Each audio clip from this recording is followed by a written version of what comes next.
Là-bas, tout au fond de l'Inde, vivaient trois savants. Des savants qui étaient des hommes très très très intelligents. Ils avaient fait de très grandes et de très longues études. Et ces trois hommes aimaient beaucoup se retrouver pour discuter, pour échanger à propos de leurs immenses savoirs, de leurs très nombreuses connaissances. Et ce jour-là, ils sont en train de se promener là, sur un chemin au milieu de la campagne. Ils sont tous les trois vêtus d'un grand manteau. Ils portent sur la tête le turban des gens instruits, le turban des grands savants. Ils sont accompagnés d'un petit valet. Les trois hommes marchent côte à côte, le petit valet marche derrière. Et ma foi, les trois savants discutent fort, ils parlent haut, ils palabrent. Bon, le petit valet, lui, derrière, il ne comprend pas tout.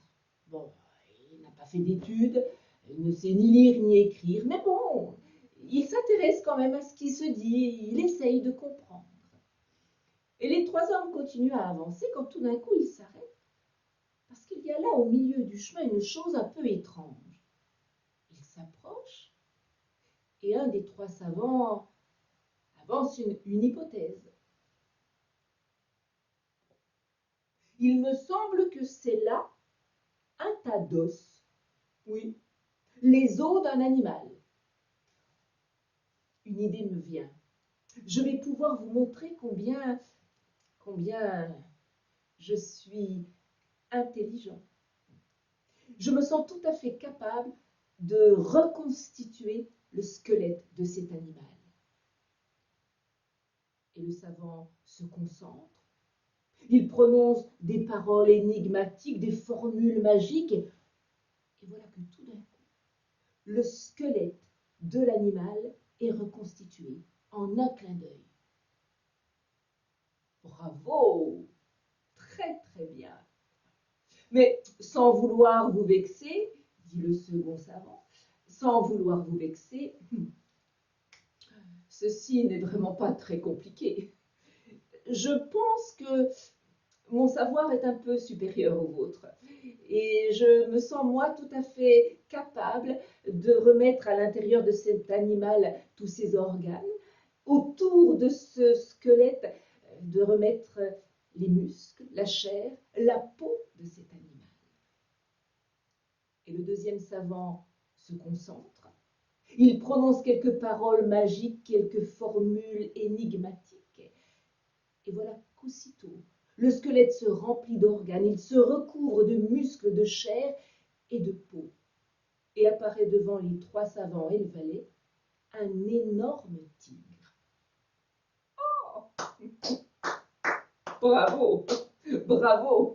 Mes deux amis, vous me donnez une occasion absolument extraordinaire de vous montrer combien mon savoir est supérieur au vôtre.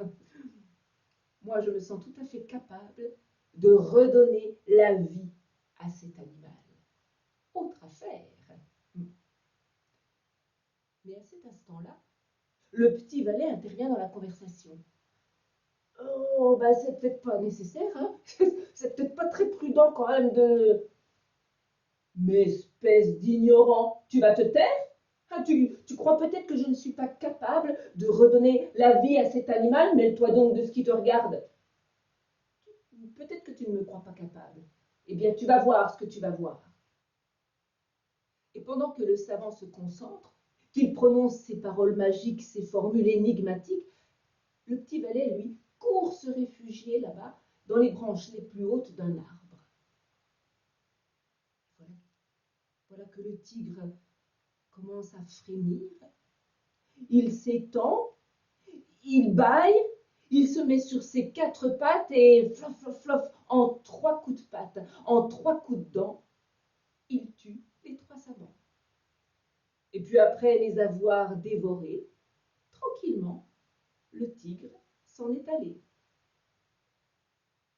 Quant au petit valet, perché dans son arbre là-bas, avant de redescendre, il a attendu que le tigre soit loin, loin,